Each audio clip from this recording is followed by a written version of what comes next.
দীক্ষু আৰু সীমান্তৰ কাজিয়া লাগিছে।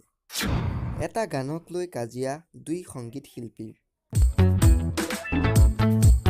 প্ৰথমে শুনক সীমান্তৰ কণ্ঠত এই গীতটি। কৰিবি ভয় নকৰিবি ভয় টাইগাৰ নহয় মই টাইগাৰ নহয় মই। আৰু এইবাৰ শুনক দীক্ষুৰ এই গীতটো। আছে নাকি মোৰ কাষলে নকৰিবা ভয় টাইগাৰ নহয় মই।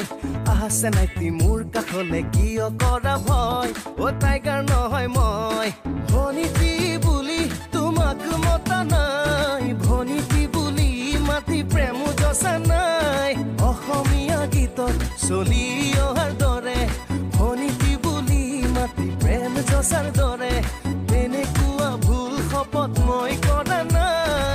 সীমান্ত শেখৰে অভিযোগ তুলিছে দীক্ষুৰ বিৰুদ্ধে। দীক্ষুৱে চুৰি কৰিছে সীমান্তৰ গান। সীমান্তৰ গীতটি চুৰি কৰি নতুন গীত বনাইছে দীক্ষুৱে।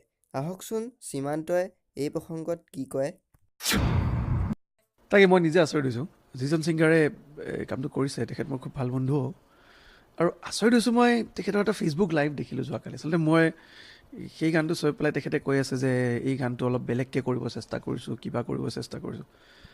খুব শ্বকিং হৈছে কথাটো মোৰ কাৰণে যে মই বছৰত এটাই গান কৰোঁ সেই গানটো বহুত কষ্ট কৰি আমি গোটেইকেইটাই বিশেষকৈ সঞ্জয় আৰু এলবাৰ্ট দুটাই লগ লাগি কৰে আৰু এই গানটো অলৰেডি 31 ডিচেম্বৰত নাহৰকটীয়া ৰেইন ফৰেষ্ট ফেষ্টিভেলত ষ্টেজৰ ওপৰত MP ৰামেশ্বৰ তেলীয়ে ৰিলিজ কৰিছে গানটো আৰু উজনি অসমৰ ৰাইজ সাক্ষী আছে গানটোৰ লগত।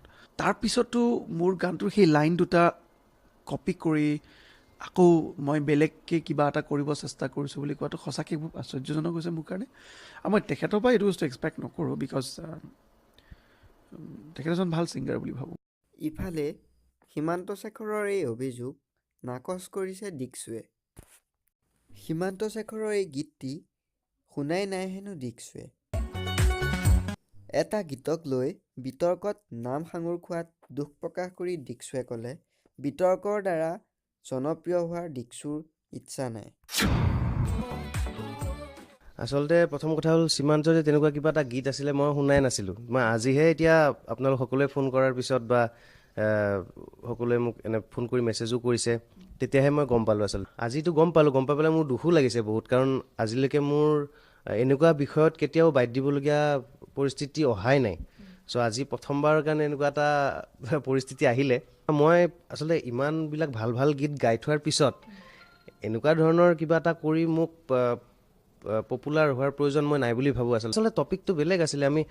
আমাৰ অসমত যেনেকৈ ভণ্টি বুলি কৈ পেলাই প্ৰেম যাছে ভনীতি কেৰাহীকৈ নেচাবা, আমাৰ আচলতে মূল বিষয়বস্তু আছিলে সেইটোহে। এতিয়া সেইটো গুচি মই ভাবিছিলোঁ যে মানুহে চাগে মোক সেইটোতহে প্ৰশ্ন সুধিব পাৰে কাৰণ ইমান অতীজৰে পৰা তেনেকুৱা